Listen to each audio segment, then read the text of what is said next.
Mm. Euh, eh bien, bienvenue à tous. Et on va se prendre un petit temps pour parler édition jeunesse accessible et tout particulièrement l'accès à la lecture pour les enfants avec des besoins spécifiques. Et je remercie Fabienne Vogel de participer à ce temps et de témoigner sur les différents travaux qui ont été faits à l'Eurométropole de Strasbourg en lien avec Virginie, notre collègue qui prendra la parole juste après. Moi, j'ai la chance de faire un petit mot d'accueil, mais je vais faire vite. Vous dire que Signe de Sens est une association loi 1901.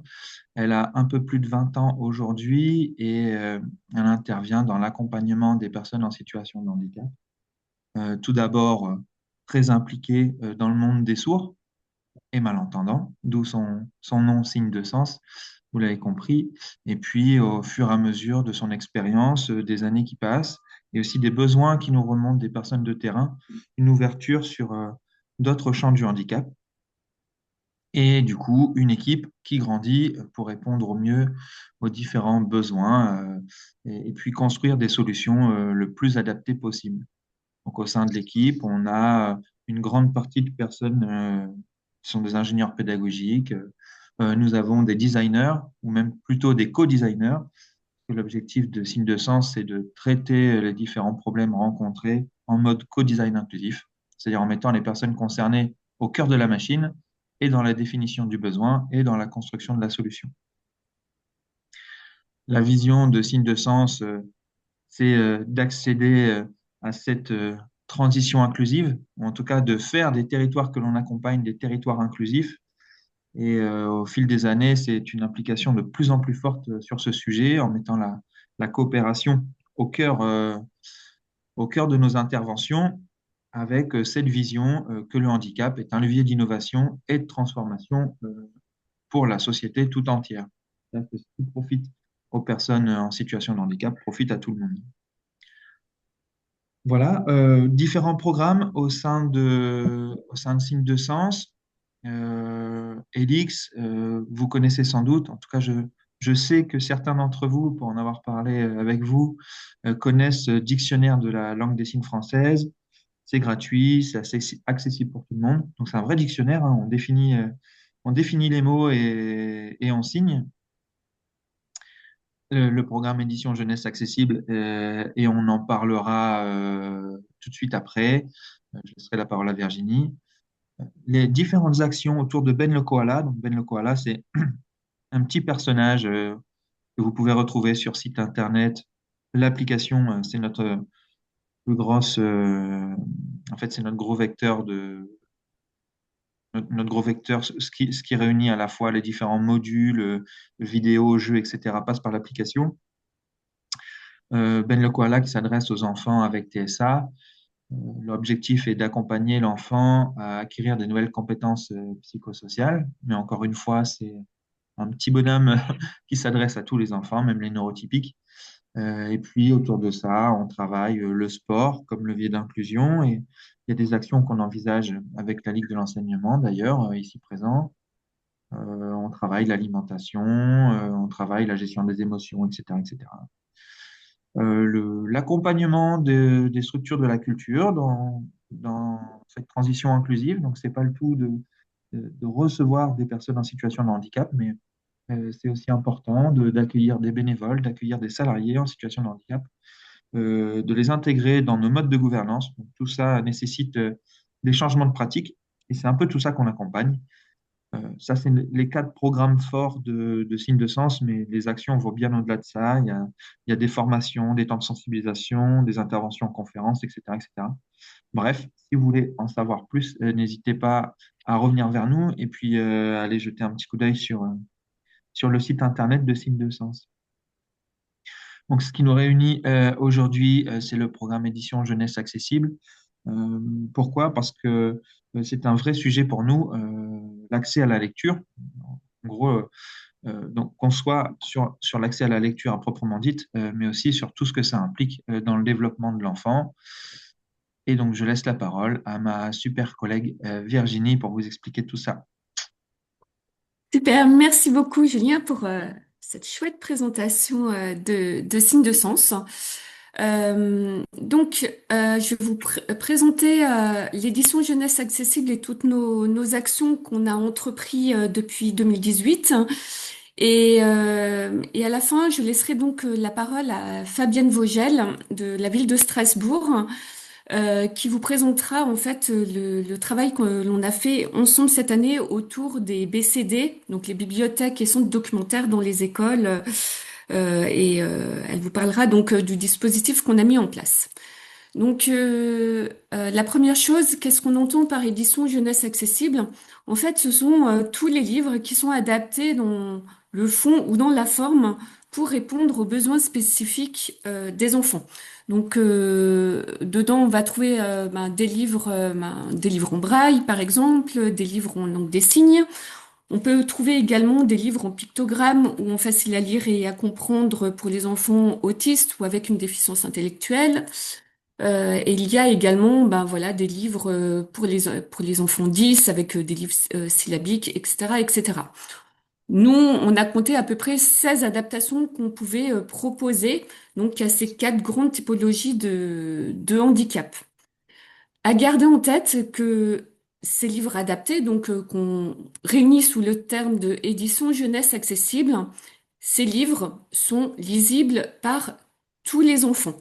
Je mets un point d'honneur à le préciser parce que souvent les gens ont tendance à penser qu'à partir du moment où le livre est adapté, il ne s'adresse qu'aux enfants en situation de handicap ou en difficulté de lecture.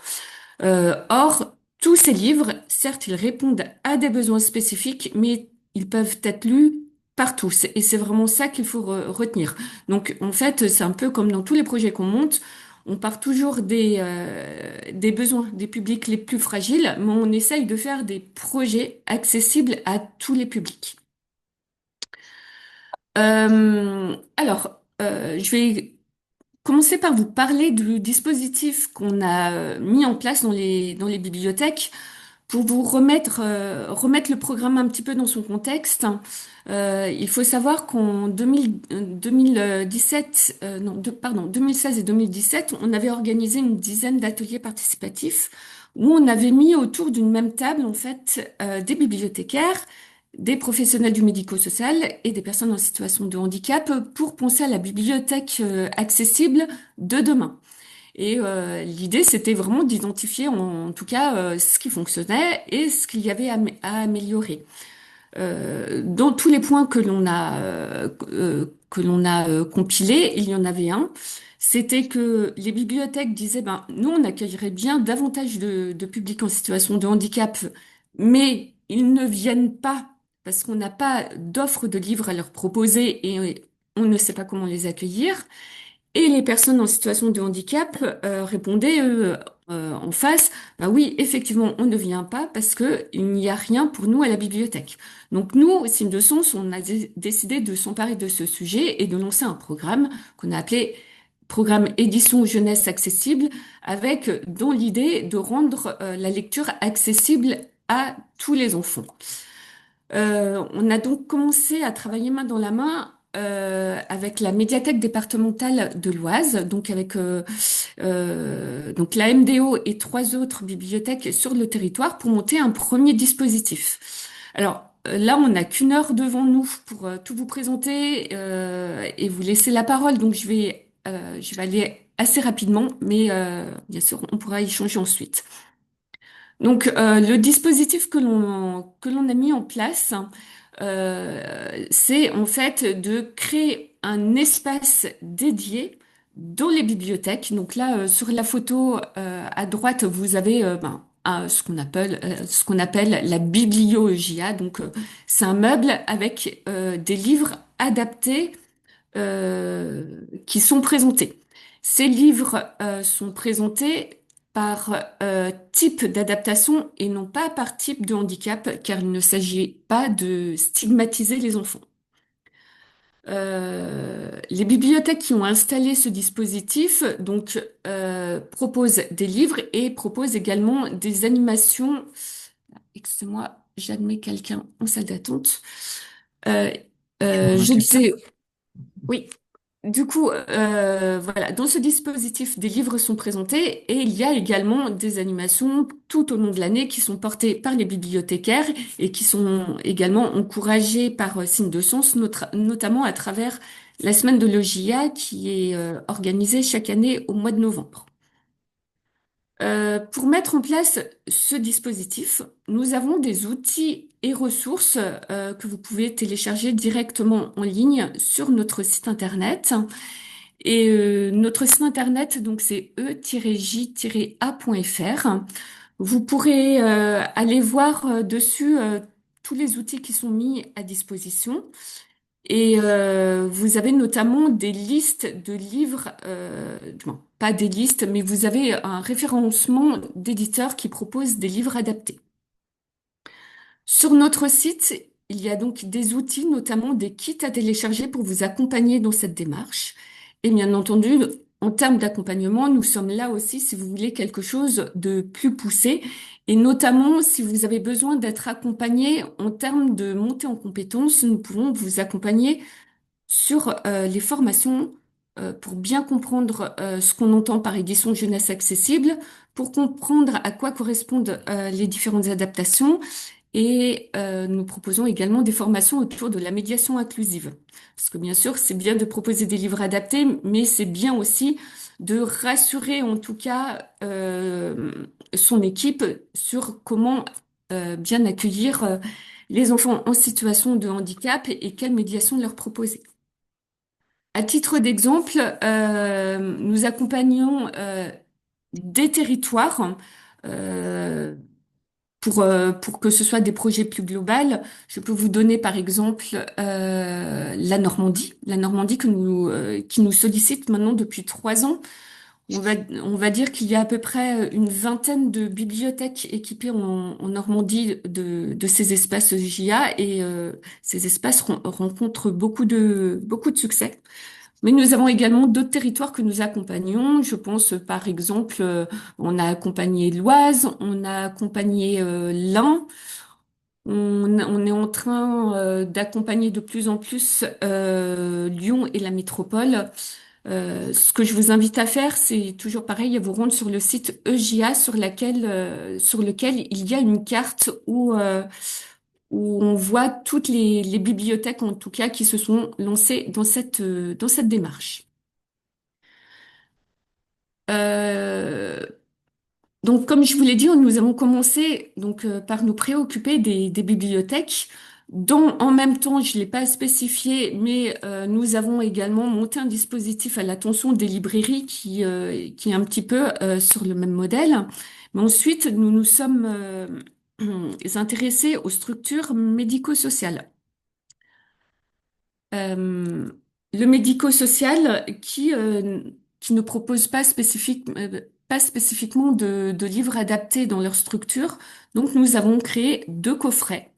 Un coffret plutôt d'âge maternel, on va dire, et un autre coffret pour les primaires. Et dans ces coffrets sont rassemblés des livres accessibles, un peu pour tout type de handicap, des livres d'accompagnement. Et il y a également un accès à la formation en e-learning pour que chaque professionnel puisse se former sur les différentes adaptations. Voilà pour le médico-social. Euh, Un troisième volet auquel on s'est intéressé, notamment en 2025, c'est de soutenir la parentalité dans l'accès à la lecture. C'est quelque chose qui nous est remonté notamment de la part des bibliothécaires qui proposent en tout cas des livres adaptés à leur public. Donc, pour les bibliothèques, on va les appeler les bibliothèques JA. Le dispositif rencontre un fort succès.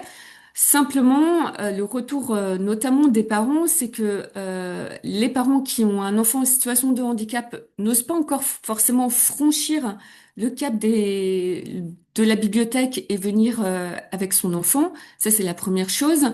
Et la deuxième chose, c'est qu'en fait, les parents remontent aux bibliothécaires le fait que ben, c'est compliqué de lire une histoire à son enfant le soir, notamment quand celui-ci est en situation de handicap ou s'il a des besoins spécifiques. Donc, on a décidé de se poser également sur ce sujet et nous avons fait une petite étude en début d'année pour savoir quels étaient les besoins. Et dans ce cadre-là, on est en train d'essayer de voir avec différents territoires pour monter des ateliers pour vraiment identifier les besoins sur chaque territoire. Donc, à titre d'exemple, au mois de décembre, nous étions dans le Pas-de-Calais. Nous avons fait un atelier qui rassemblait des bibliothécaires, des structures du médico-social, des personnes en situation de handicap, des parents. Et l'idée sur le Pas-de-Calais, du moins sur une zone du Pas-de-Calais, l'idée c'était vraiment de faire en sorte que les différents acteurs se rencontrent, de faire un état des lieux des problématiques, des besoins et des dispositifs existants donc sur le lieu où on était, et d'imaginer collectivement des solutions et des actions à mener ensemble. L'idée étant vraiment de travailler en collectif et pas de travailler chacun de son côté.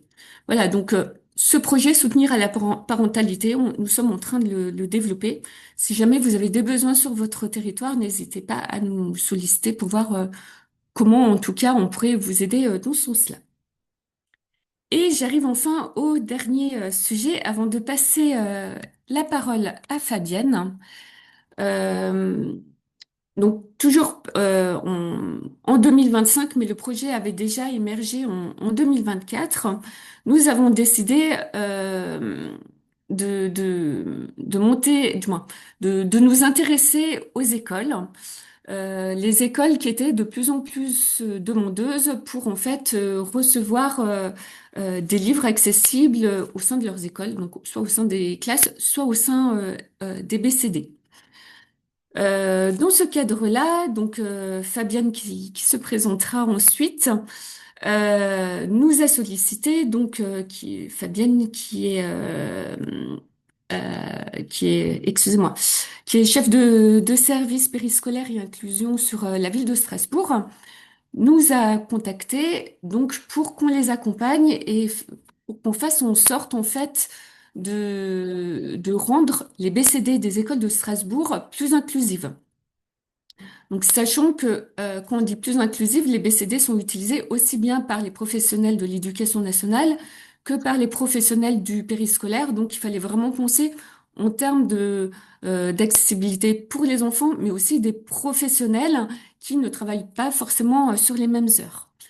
Donc, dans ce cadre-là, nous avons mené des ateliers de besoins en février dernier et nous avons monté un dispositif qui s'appuie sur le dispositif qu'on a déjà monté en bibliothèque. Et nous avons créé des espaces qui s'appellent le coin de la girafe. Donc là, vous avez un exemple à l'écran.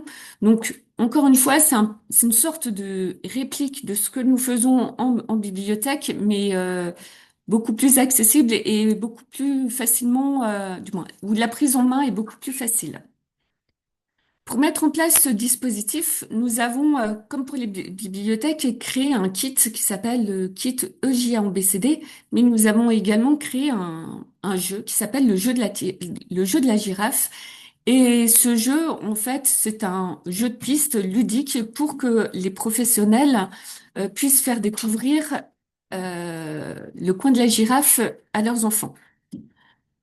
Je suis désolée, j'ai perdu le fil, j'ai mon chat qui s'excite autour de moi et ça m'a perturbée. Parallèlement, du coup, à la mise en place de ce dispositif, nous avons donc mené des formations auprès des enseignants, de Strasbourg, ainsi que des formations auprès du service périscolaire pour les accompagner et savoir en tout cas comment on pouvait animer des séances de lecture avec un groupe d'enfants, sachant que dans ces groupes d'enfants, il y a des enfants avec des besoins spécifiques et d'autres qui n'en ont pas. Donc, ce projet est arrivé, on va dire, à terme. Je fais justement la restitution à Strasbourg la semaine prochaine. Et ce que je vous propose, c'est de laisser la parole à Fabienne, qui va vous faire un retour sur cette expérience. Alors, petite remarque, Fabienne, vous ne la verrez pas à l'écran parce qu'on a eu un petit problème de visio et elle va parler à travers mon téléphone. Donc, si jamais vous ne l'entendez pas bien, n'hésitez pas à me faire signe. Fabienne, je te laisse la parole. Oui. Bonjour, bonjour à tous, bonjour à toutes. Donc effectivement, désolée pour ce souci technique parce que je ne vous vois pas et vous ne me voyez pas, mais c'est pas très grave. Merci Virginie, tu as déjà bien entamé le sujet. À Strasbourg, l'idée des CD inclusives est arrivée à la faveur d'un événement un peu exceptionnel puisque Strasbourg a été capitale mondiale du livre UNESCO entre avril 2024 et avril 2025. Donc, on a développé à la faveur de ce label beaucoup de projets autour du livre, de la lecture et du livre dans toutes ses acceptions, hein, avec toutes les médiations artistiques qui peuvent en découler, jusqu'aux questions d'apprentissage pur et dur. Non, moi, je suis responsable de projet périscolaire à la direction de l'enfance et de l'éducation. Strasbourg, juste pour vous donner une petite idée, 115 écoles, 25 000 enfants. Euh,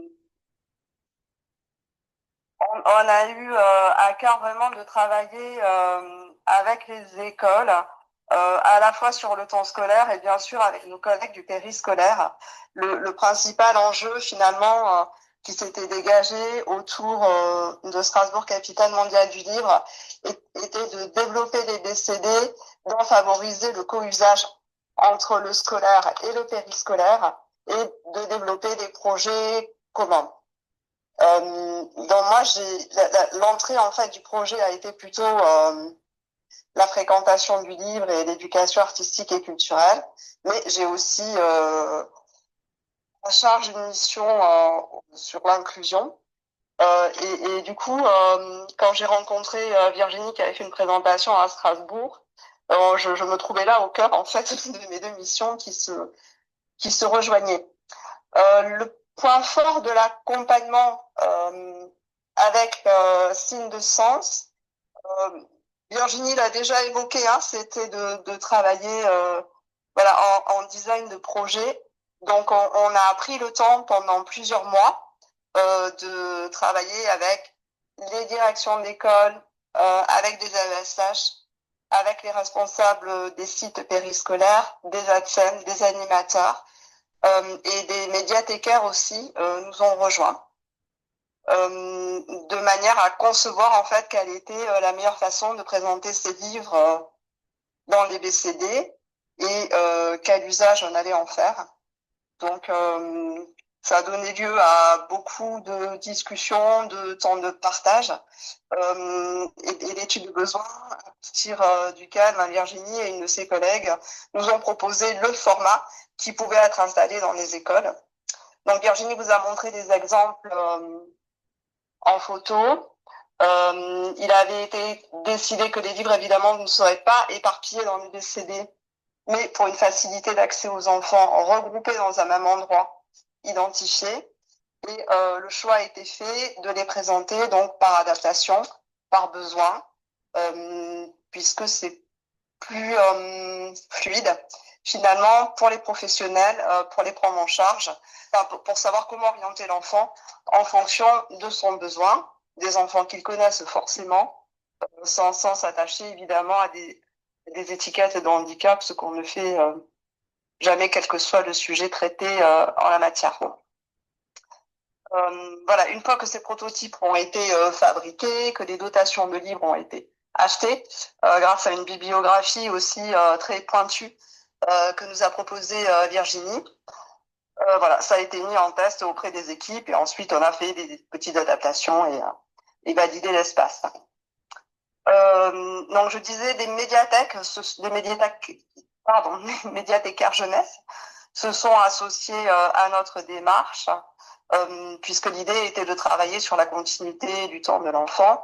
Alors ça, c'est quelque chose qui se travaille au long cours et déjà les collègues des médiathèques sont dans cette démarche. Et on a associé également des professionnels, enfin une libraire qui est le fournisseur qui a le marché avec la ville de Strasbourg, qui est venu boire et s'acculturer à ces livres éditions jeunesse accessibles. Euh, Suite, ce qui a été évidemment nécessaire à l'accompagnement, ça a été la formation des personnels. Donc à la fois des personnels de la ville sur 2 jours de formation et des enseignants et directions d'école concernées, puisque on est toujours dans cette logique de faire de la transversalité entre le scolaire et le périscolaire. Et voilà, donc des formations qu'on n'a pas pu faire conjointement en mixant les publics, mais en tout cas des formations multi-acteurs, d'un côté le périsco, de l'autre les enseignants et les médiathécaires qui étaient aussi présentes à ces formations, plus la librairie. La formation, en tout cas, permet vraiment de bien comprendre comment se saisir de ces livres et quel livre répond enfin, quel type de livre répond à quel type de besoin. Voilà, donc les professionnels utilisent ces espaces. Et comme le disait Virginie, il sert évidemment à tous les enfants et à des enfants qui sont allophones aussi ou en grande difficulté de lecture. Les écoles dans lesquelles on avait développé ces premières BCD étaient des écoles volontaires, des écoles dans lesquelles sont présentes des classes Ulysse, mais pas nécessairement. Et l'entrée a été aussi double dans le choix des écoles, puisque certaines écoles y sont venues donc par le souhait de développer leur BCD, lire notre monde, mais aussi de venir proposer un autre espace dans des espaces répit. Donc là, ce sont des espaces qu'on commence à développer dans les écoles un petit peu partout en France pour les enfants à besoins particuliers. Ce sont des espaces zen ou cocoon, on a un peu différentes appellations, mais dans lesquels on va aussi mettre les livres. Voilà, les livres évidemment sont jamais destinés à être dans un seul et unique endroit, mais ils sont destinés à circuler dans l'école, dans la cour et dans différents espaces. Voilà. En termes d'utilisation, on n'a pas encore une vue très très précise en termes d'impact, je dirais, mais ce sera la prochaine étape. Voilà à peu près, je crois, l'essentiel de ce que je voulais souligner. Merci. Et bien sûr, Merci, Fabienne. des questions. Merci beaucoup, Fabienne, pour cette présentation très claire et en tout cas d'avoir témoigné sur cette première expérience de, de notre collaboration, en tout cas en 2025. Ce que je vous propose, c'est un temps de questions-réponses. On a un petit peu de temps, donc n'hésitez pas à poser vos questions, du coup, soit dans le chat si vous préférez, mais sinon directement de vive voix, où on n'est pas nombreux. Donc n'hésitez pas à prendre la parole comme vous le sentez.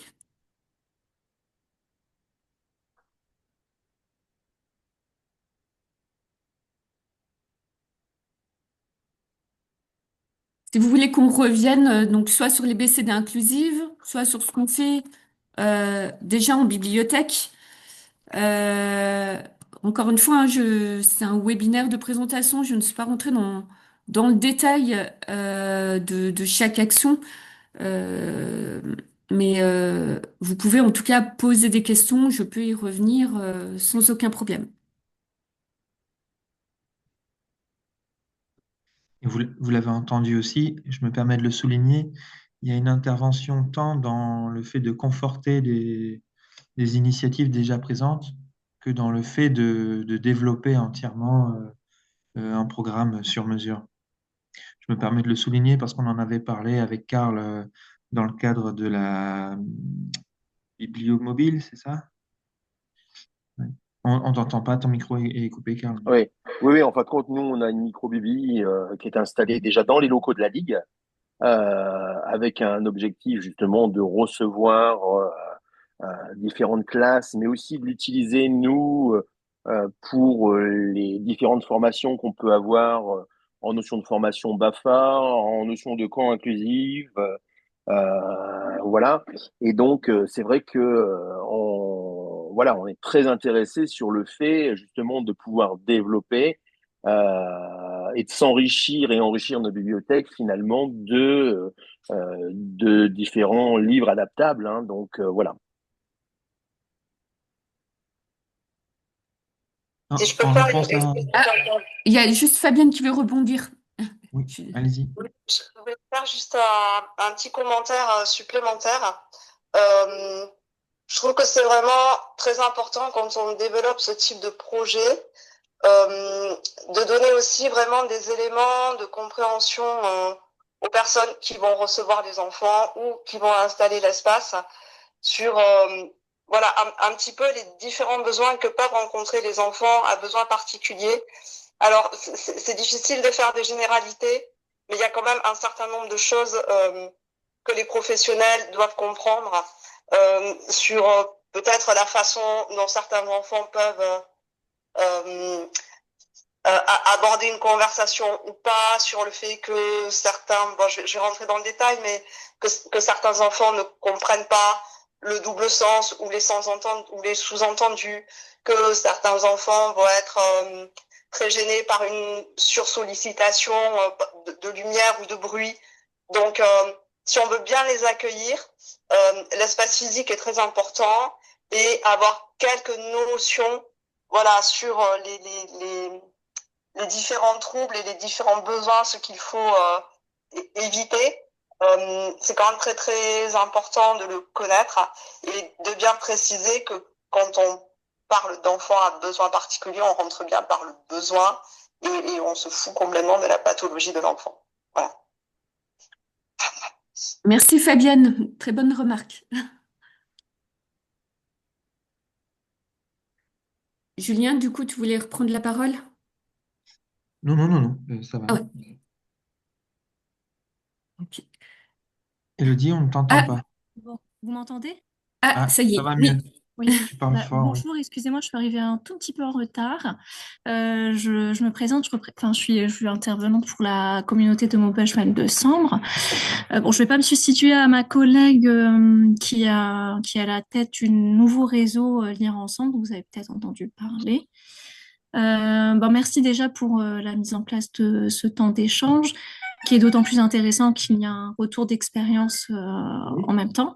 Bon, alors je suis désolée, par contre, je suis dans un bureau, on est vraiment nombreux, donc ça risque de faire un peu de bruit, mais bon, voilà, je tente le temps, la prise de parole quand même. Euh, Moi, j'étais intéressée par rapport à la formation que vous avez bien mentionnée. L'info a peut-être été donnée, mais est-ce qu'il y a un nombre limite en fait de participants? Et c'est forcément sur 2 jours ou c'est un format qui a été adapté? Voilà, qu'est-ce que vous préconisez à ce niveau? Non, alors la formation en général, on va dire qu'on peut accueillir jusqu'à maximum 15 personnes. Au-delà, c'est plus compliqué parce que à travers les formations, du coup, il y a une partie théorique, mais il y a une grosse partie aussi d'échange. Donc, si on veut aborder de manière les choses de manière assez profonde, 15 personnes max, il me semble que c'est le bon nombre. Et après, en fait, il y a plusieurs possibilités. Il y a des formations sur un jour, sur 2 jours. En fait, on a déjà des formations qui sont, on va dire, pré-programmées. Après, pour les personnes qui sont intéressées, en général, j'aime bien avoir un échange avec elles pour savoir exactement quels sont les besoins et je peux adapter la formation vraiment en fonction du public que je vais avoir et proposer un autre format pour que ça convienne mieux si jamais. Mais généralement, la formation pour bien comprendre les adaptations, c'est sur une journée. Elle peut être proposée également sur 2 jours. Dans ces cas-là, on voit tous les types d'adaptations. Et en fait, il y a également une toute petite partie médiation et comment mettre en place son espace en place dans la médiathèque, par exemple. Et il y a une autre formation sur tout ce qui est médiation inclusive, et ça, c'est sur une journée.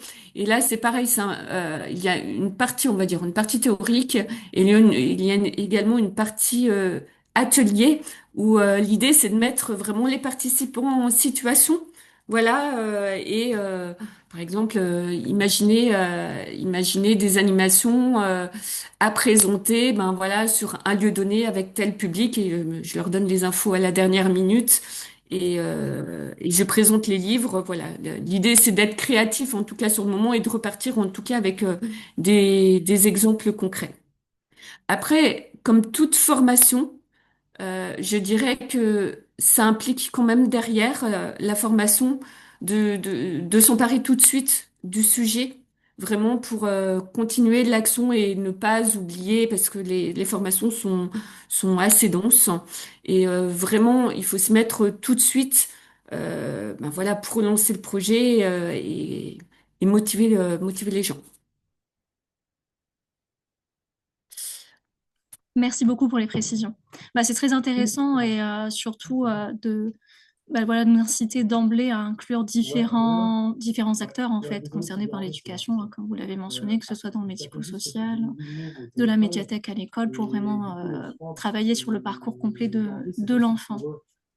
Oui, c'est ça. Ça permet aussi de partager différents points de vue. Et en tout cas, les formations où il y a différents acteurs, c'est là où en général c'est vraiment très intéressant puisque ça donne lieu à des échanges ben, très constructifs et ça permet aussi à chacun de se mettre à la place de l'autre et de mieux comprendre en fait quels sont les freins dans certaines situations et quelles sont aussi les solutions pour accompagner certains enfants. Merci. Je me permets de faire le relais d'une question de Leïla, mais n'hésitez pas à vous exprimer pour venir compléter, hein. Est-il possible d'en savoir davantage sur la médiation proposée autour des kits EJA?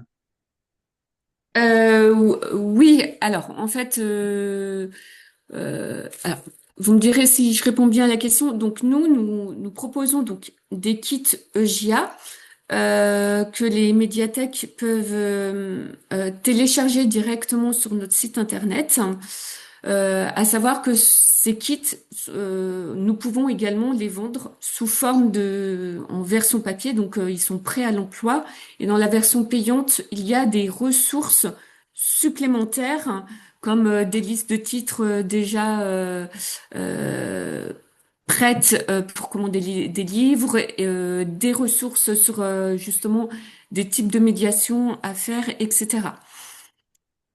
Sinon, l'idée en fait pour les médiathèques, c'est que donc les bibliothèques suivent les différentes étapes pour mettre en place leur dispositif et toute l'année, à travers en tout cas ce qu'on appelle la communauté EJA. La communauté EJA, c'est un groupe d'échange sur Facebook. Alors, je sais que tout le monde n'a pas Facebook, mais en tout cas, pour le moment, c'est notre canal de communication avec les bibliothèques, ou en tout cas, c'est un canal d'échange et de veille d'information.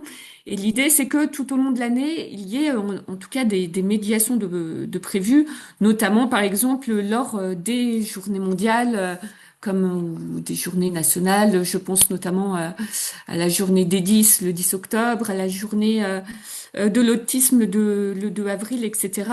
Et il y a vraiment plein de médiations à mettre en place. Et de notre côté, on invite en tout cas les bibliothèques à travers ce groupe d'échange à euh, échanger en tout cas leurs informations et partager leur expérience pour s'inspirer les unes les autres.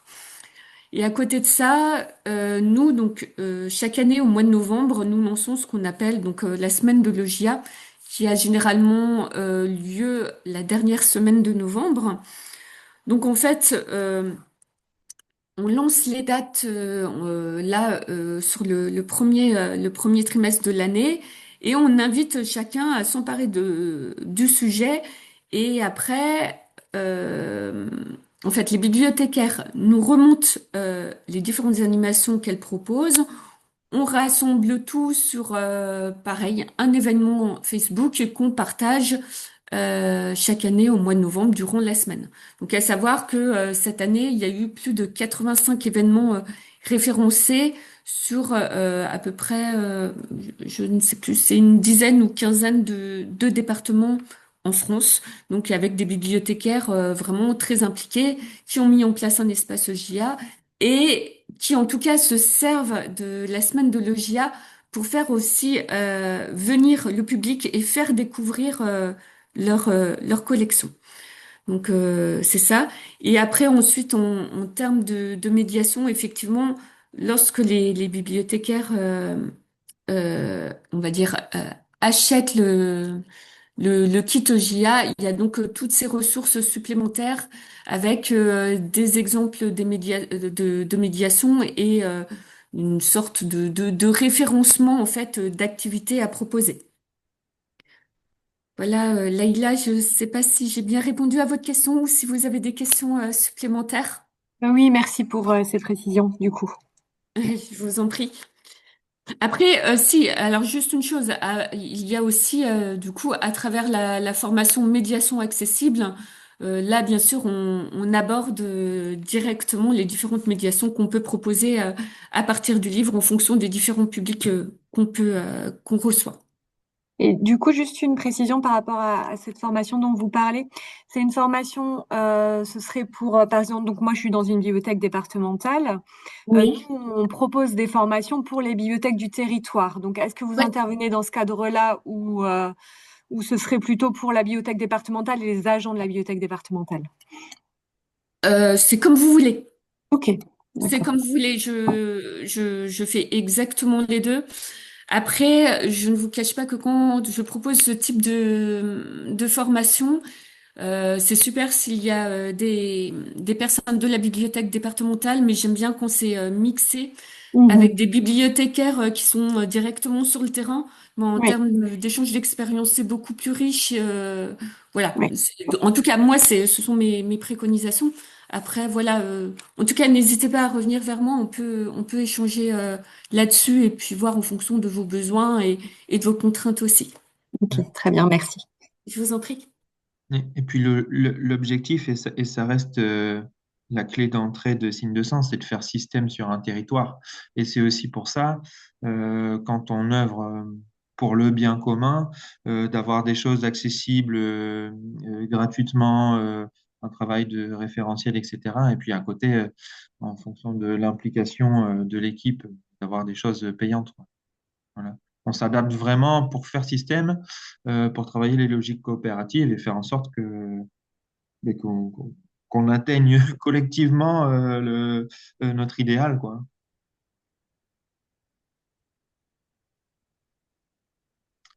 Est-ce que... Avez-vous... Vas-y. Oui, pardon, non, je voulais juste demander, est-ce que ça va pour tout le monde? Vous avez vos caméras éteintes, donc c'est difficile de voir vos visages, mais voir si tout se passe bien.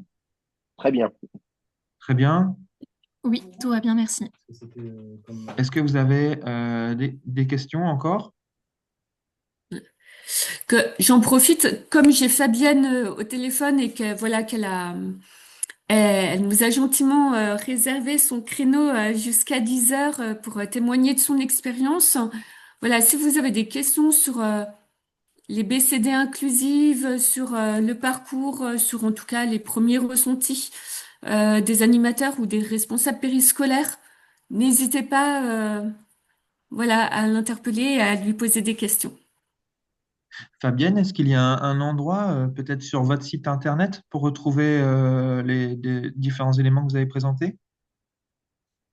Non, je pourrais transmettre des documents, mais plutôt sous forme PowerPoint, mais pas sur un site internet, non. D'accord, Mais ok. la restitution que l'on va faire, par exemple, avec Virginie la semaine prochaine, je pense qu'on peut la travailler de manière à la transmettre plus largement. La restitution, elle permet surtout, donc là on a travaillé sur 6 BCD, c'est de donner envie aux professionnels sur les prochaines qui seront aménagées sur Strasbourg, puisqu'évidemment l'ambition c'est pas de s'arrêter à ce prototype, mais de développer à terme dans toutes les BCD. Voilà. Ok. Merci beaucoup. En fait, la semaine prochaine, effectivement, donc il y a une partie restitution donc aux responsables périscolaires Il y a également 2 demi-journées qui sont organisées avec l'ensemble des animateurs de la ville de Strasbourg, pour qu'ils puissent en tout cas découvrir le sujet et qu'ils puissent s'en emparer et revenir vers Fabienne pour faire leurs demandes et voir en tout cas comment ils peuvent avancer sur cette question de BCD inclusive. Donc, en s'emparant notamment du dispositif qu'on a déjà mis en place. Et bien sûr, lors de la restitution, alors pas auprès des animateurs, mais auprès des responsables périscolaires, il y aura là aussi des témoignages des responsables avec qui j'ai travaillé sur site, qui nous feront en tout cas leur premier retour sur l'utilisation de ce dispositif. Pardon. Sur du coup le retour d'expérience, depuis concrètement, ça a permis d'équiper beaucoup de lieux, de différents lieux ou uniquement au sein des écoles? Euh, alors, sur c'est par rapport au BCD inclusif. Par rapport vraiment à l'espace réservé dans l'aménagement. Ok. Alors en fait, il y a d'une part ce qu'on fait avec les bibliothèques. Alors pour les bibliothèques, aujourd'hui, on a entre 200 et 250 bibliothèques en France qui sont équipées d'un dispositif. Si jamais vous souhaitez avoir un retour d'expérience ou avoir une idée, en tout cas des retours, sur notre site, dans la page actualité, nous avions publié l'année dernière un retour, du moins une étude d'impact sur les bibliothèques qui sont équipées du dispositif entre 2018 et 2023. Ça vous donne déjà une petite idée de comment ça fonctionne.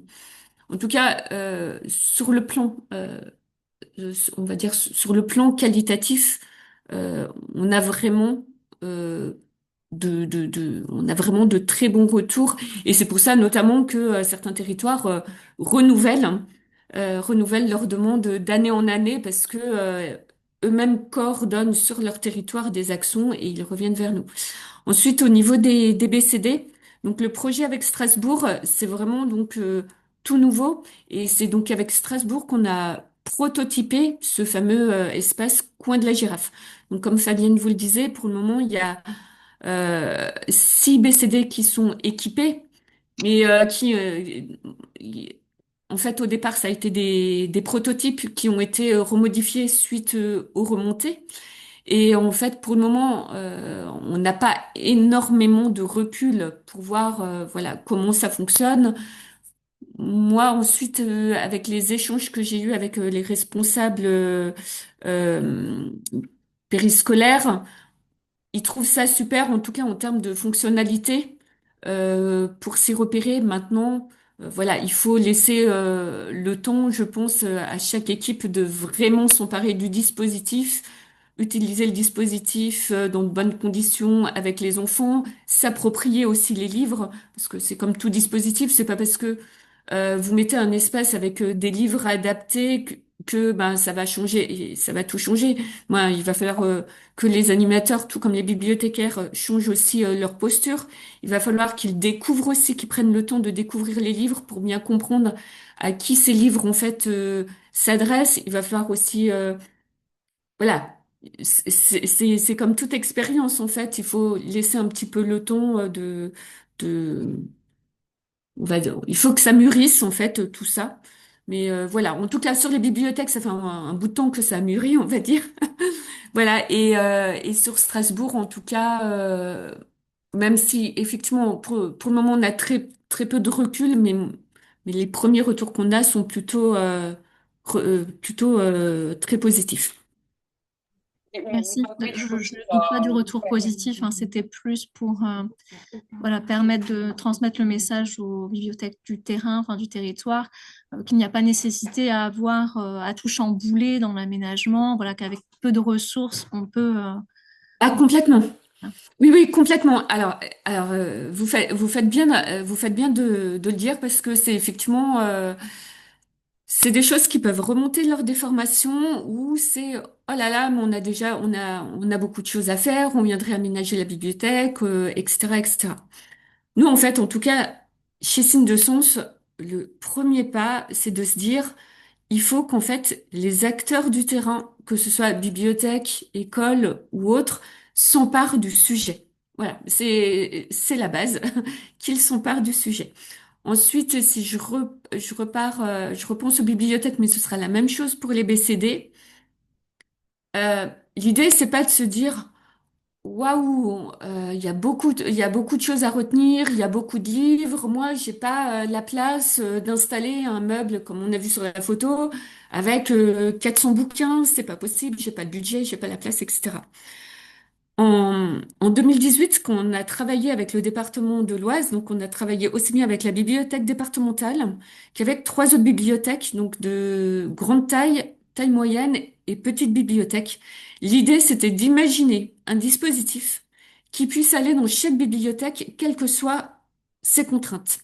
Et en fait, dans le guide qui est à télécharger sur le site, il y a en fait des arbres à décision qui vont permettre en fait à chaque bibliothécaire de se positionner en se disant ah ben tiens par exemple je vais commencer petit ou alors ah ben non moi je veux faire un super dispositif et je veux devenir vraiment une bibliothèque de référence. Libre à chacun de faire ce qu'il souhaite et comme je disais souvent c'est à la sortie d'une formation, je leur dis, écoutez, dès demain ou le jour d'après, vous allez déjà voir dans vos livres ce que vous avez. Vous ressortez en fait les quelques livres que vous avez adaptés et vous les réassemblez déjà tous dans un même espace. Vous téléchargez la signalétique qui est sur notre site et voilà, vous avez déjà un premier espace qui est lancé. N'attendez pas d'avoir tous les financements, n'attendez pas d'avoir tous les livres parfaits. Voilà, c'est vraiment lancez-vous et une fois que c'est lancé, après, ça va. Alors, il y a une autre personne que je fais aussi souvent témoigner, mais ça, c'est plus dans le cadre donc, des bibliothèques. C'est Corinne de la bibliothèque de Bellicar à Compiègne, donc Corinne Le Sueur, qui, elle, au départ, était là depuis le début de l'aventure.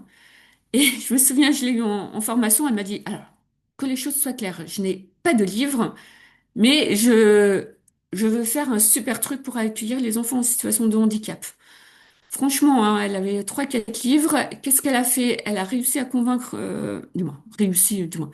En tout cas, elle a fait faire euh, tout un mobilier directement par les services de sa collectivité.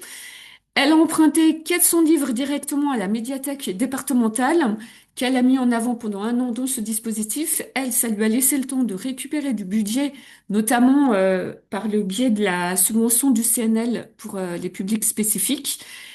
Elle a acheté tout un fonds de livres. Elle a rendu petit à petit les livres les livres qu'elle avait en prêt, elle les a rendus à la MDO.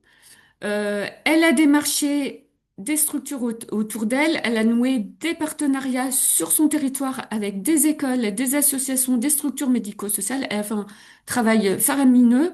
Aujourd'hui, elle a deux énormes espaces JA et c'est vraiment la bibliothèque référente sur le territoire, en tout cas euh, sur lequel vous pouvez vous appuyer. Si un jour vous avez des questions, n'hésitez pas voilà, à revenir vers moi ou à la contacter directement.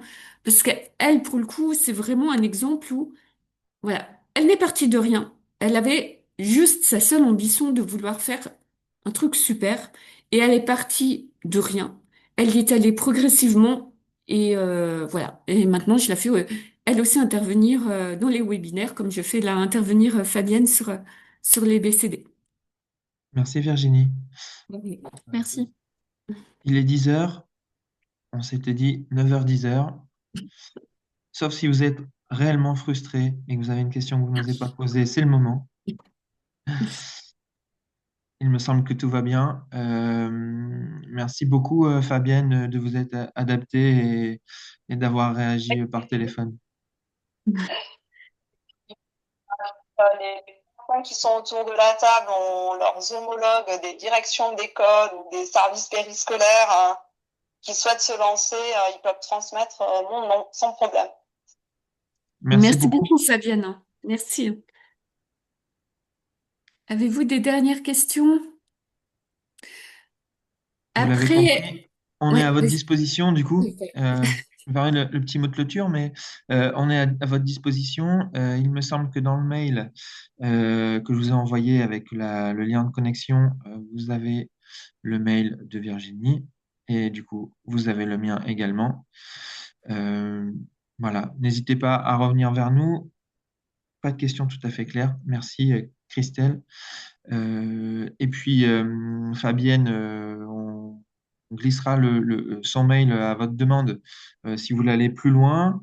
Moi, je me dis que c'est toujours sympa. En tout cas, on n'en a pas tous l'occasion, mais c'est toujours sympa de se rendre sur place pour aller visiter. Donc, on va pas faire une petite visite à plusieurs. Si jamais l'occasion se présentait pour un séminaire d'équipe ou je ne sais quoi, ça peut être sympa. Et puis voilà, vous avez le site EJA qui a été repris dans le PowerPoint, mais on peut vous renvoyer le lien également. D'ailleurs, on peut renvoyer le PowerPoint, Virginie, Tout à fait. Oui, oui, je l'enverrai à la voilà, suite. qui est glissé, merci, Et dans je le viens chat. de mettre juste l'adresse du site dans le chat.